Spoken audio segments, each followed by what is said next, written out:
Welcome back to Daytime Ottawa. Andrea Este returns to the show. She is the coordinator of the Ottawa Black Film Festival. A lot of fantastic films to talk about, so we'll dive right in. Andrea, welcome back to the show. Great to have you here. You must be excited because this is the week that the festival begins. Give me a brief overview and, of course, for our viewers, an overview of the festival itself. Sure. So this year's festival, second edition, we have 44 beautiful films. We have some films from local filmmakers from Ottawa, which is really great, and as well films from a little bit all over the world. So we're quite excited to be showing those films during the festival.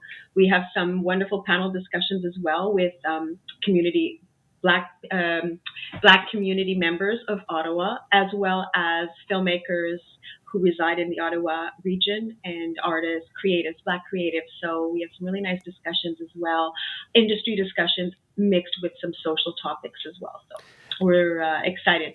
Yeah, I can imagine. And Andrea, talk about the importance of this festival. Why did you yourself and the other organizers, of course, feel that this is such an important festival to showcase so many Black artists and Black talent here in our community and beyond? Sure. So one of the issues with the film industry in Canada, and not just Canada, I would say pretty much all over the world, is that there's a lack of platforms for Black filmmakers to present their work and for people to go and see these films. So the Ottawa Black Film Festival provides a platform for these filmmakers to be able to present their films, and also so that the audience, very diverse audience, can come and watch these films, learn from these films, and also get a glimpse of what it's like in other countries, the Black experience in other countries, the Right. Black experience at home that otherwise they may not have a chance to bear witness to. So it definitely opens the doors for many to come and enjoy these films.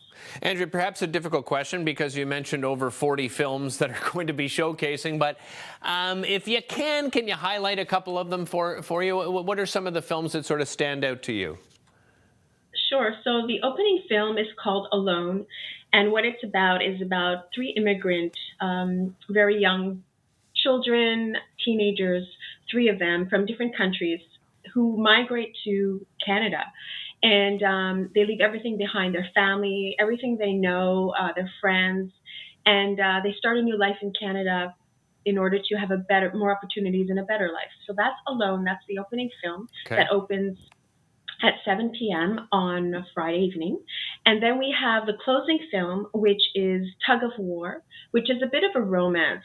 I'm not going to say any more. If people would like to go see our film programming, they're welcome to go to ottawablackfilm.com, and all of the information is there with the film synopsises, as well as the panel conversation descriptions and who's on our panels. Andrea, you touched on it earlier about, it's a great opportunity for people to experience what it's like being Black in different parts of the world. What about yourself? What is the experience like here in Ottawa for you? Well, I'm not originally from Ottawa. I'm in Montreal, but we're very, very close. We're a 2-hour drive. Yeah.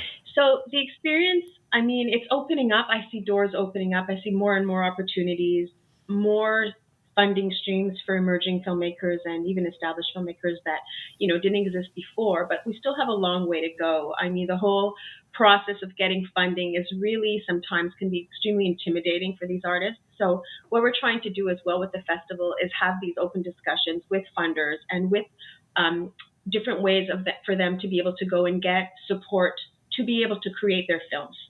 So in Ottawa, it's what I've been hearing from local filmmakers is that there's no real place for them to meet up and to network and to find each other, to be able to cast, if they want to cast a Black actor or get a Black director, there's no actual place for them to find each other. So that's one of our discussions actually in one of our panels. So it'll be great to tune into that. Andrea, how do you go about curating the festival? How do you find the films?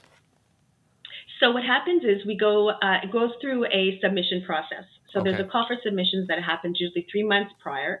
And then people can submit their films, fill out the application, and then the films are looked at by our programming directors. Once they go through the films, there's a certain criteria. We don't accept just any film. The film has to be, of good quality. It has to be well produced and well acted. And then those films that we decide are right for our festival, then we will put them in the festival. Are you doing a hybrid this year, in person and virtually, or are you gone specifically? And why are you smiling like that? Tell me. Because we were looking forward to coming in person, and then the restrictions shut us down 2 months ago. Okay. So we start planning a fest. I try to start planning a festival at least a couple of months in advance. And so when we saw, the government starting to shut us down again, we said, you know what, let's just play it safe. Let's do it online so everyone, can have access, and we will be able to present a festival. But we were planning on coming in hybrid, but next year we'll be there in person. All right. So well, we look forward really to looking it. forward to that. Yeah, Andrea, thanks so much for joining us. Really appreciate it. We'll be back with more right after this.